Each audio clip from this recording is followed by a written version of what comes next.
back with another edition of what's happening with the M100.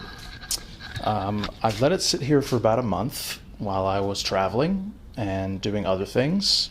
So my goal today is just to drive it a bit, get the fluid cycled. I've had it on a trickle charger while it's been here. I put this new piece of cardboard, check for leaks, and I do see one small leak there, one small leak there. So my hunch is that that's the one of these O-rings for the. I already changed this ring behind the cam angle sensor, but I haven't changed the one behind this blanking plug. So I think that it has a very slow drip from there. It still has oil in it, so that's good. Still has coolant. So it had issues before of not holding a charge. So I bought this very fancy C-Tech charger, which I can't recommend enough. I'm not sponsored by them, obviously. I bought it, but this has some feature where it rejuvenates the battery and shocks the plates and gets the sulfates out of the, something, I don't know, some witchcraft inside the battery.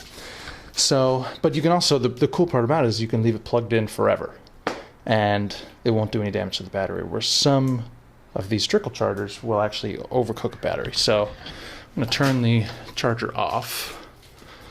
And then I'm going to unplug it from the leads. Obviously, if you know these cars, the battery is behind the passenger seat. That's impossible to see. There's no way to see that. So I'm going to get those unplugged, get it out of the roof, and we'll start it up. Okay, so we are now sat in the car. Super cold. It's not cold outside, but it's dead cold. I haven't started this in a month. It's been sitting on the charger, so let's just see what our voltage reads. Voltage reading 12, so that's good. Everything lights up.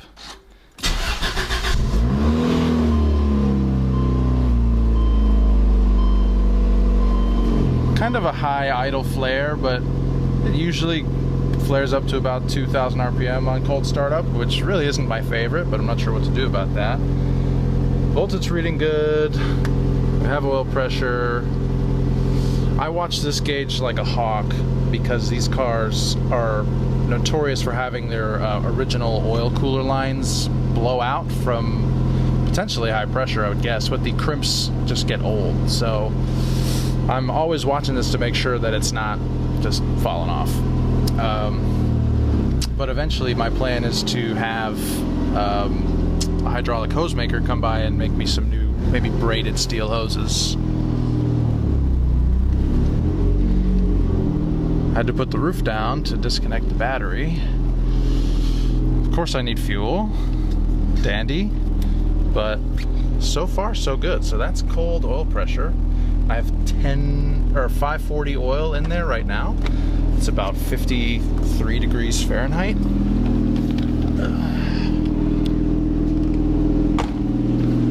So we'll take it on a little cruise and then we'll put it back. There's a lot of projects that I want to get done on this thing, so I'll update you in a bit with that. What's the deal with this Lotus? Last time I looked underneath it, the left front strut looked like it had evidence of leakage. Even though doing the bounce test, everything checked out fine. And I also noticed on that same day, I went for a drive and I took it onto the highway. And I always knew that at 30 miles an hour and at 60 miles an hour, there was a slight vibration in the cockpit. And I get that with my BMW sometimes, but it's more relegated to the wheel.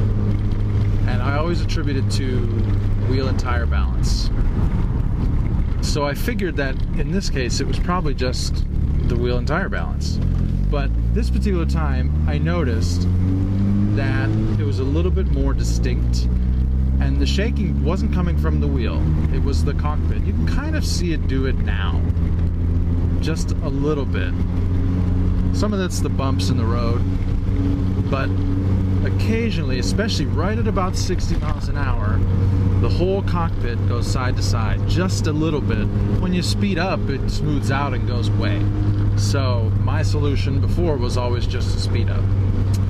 But what I learned searching Lotus Elan Central and having a discussion there was that is a relatively, I wouldn't say common issue, but it's a known issue. There's a bearing on the jack shaft. So if we back up a little bit, this car has, it's obviously front wheel drive, and it has two equal length drive shafts, even though the motor is transverse. Between those two drive shafts is an intermediate shaft called a jack shaft. And that basically bridges the two drive shafts together. The reason Lotus wanted equal length drive shafts was to help eliminate torque steer. And in that case, they succeeded. So that jack shaft has a bearing in it that's a sealed bearing, which, say what you will about Lotus's decision to use a sealed bearing, I don't know what other option they would have had, so I guess that's fine. But that bearing can go bad. Luckily, people have cross-referenced and found the part number of the bearing, and I already bought one on eBay. It's 12 bucks. It's an SKF, so I trust that.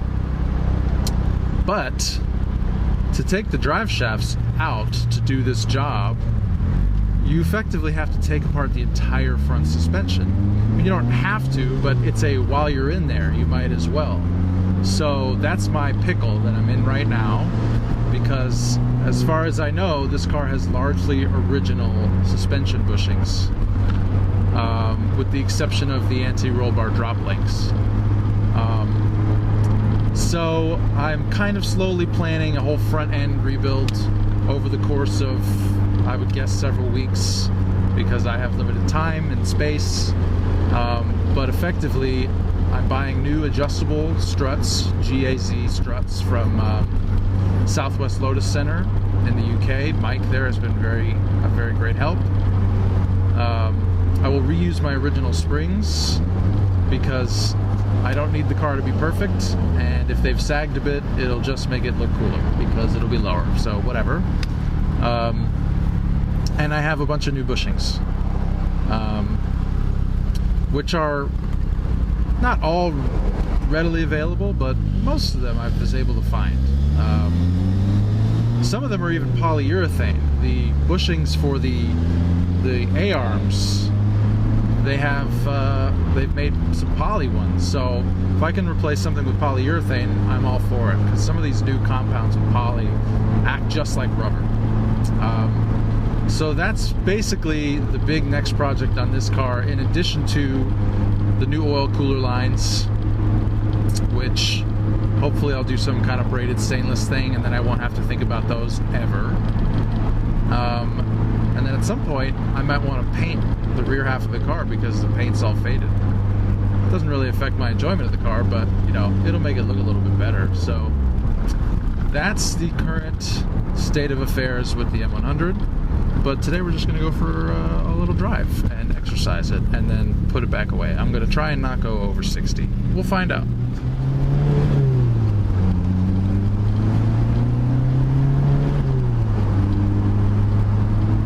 So I've driven maybe a mile or two at this point, and one of the things I notice is when the ambient temperature is chilly outside, the temp gauge here does not like to climb very quickly, but I just turn the heat on just to verify, okay, the car is pretty much up to temp.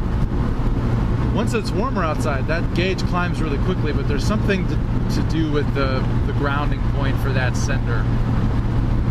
But you can kind of feel we're at 60 now. You know, maybe some of this is road, but occasionally there's a little side to side. And I'm not going to drive the car too crazy because I don't have a lot of gas, but, you know, we got to exercise it a little bit. Oil pressure's at a good, stable level. That's wrong. This reads way too high. It's not nearly accurate. So when I say vibration at 60, it's indicated 60. I think that's an important distinction. Okay, driven about 30 miles today. Did eventually get fuel. Car drives really well. But I figured I'd get a peek under here because it's been a while. It's definitely evidence of that that cam blanking plug seal leaking. You can see it leaks right down to the side of the transmission. What I'm not entirely sure of is where this leak is coming from. So it looks like the AC compressor is just wet with oil.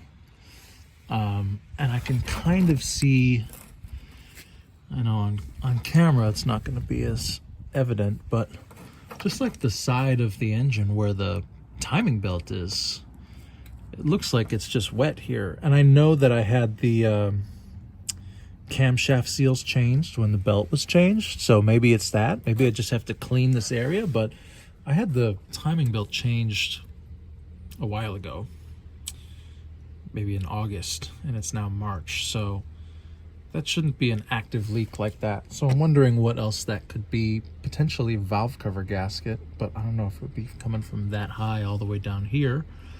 So that's a question. So the other question of the day was the axle. And forgive me, my GoPro died, so I'm using my phone. But this is your axle here, and then there, right there, is the jack shaft that I mentioned earlier. And if I just go right here, there's a little bit of movement. You can hear the knocking. And I mean, this is a CV axle, obviously, so it should have some movement, but there's movement in this. So this is really what shouldn't be moving. This is probably where that slight vibration is coming from. So the axle comes off, and then this jack shaft comes out of the transmission. So you basically have to be prepared to change your transmission fluid because it's all gonna come out. So that's another thing I need to get ready for. So yeah, otherwise everything else looks pretty dry, not a lot of rot compared to some of the UK brethren. So I'll do some screwdriver tests with bushings and stuff, but car drives pretty well. It's really fast. So this has been a pretty good update. And yeah, when I do take the front suspension apart, I'll try and document everything, bring you all along.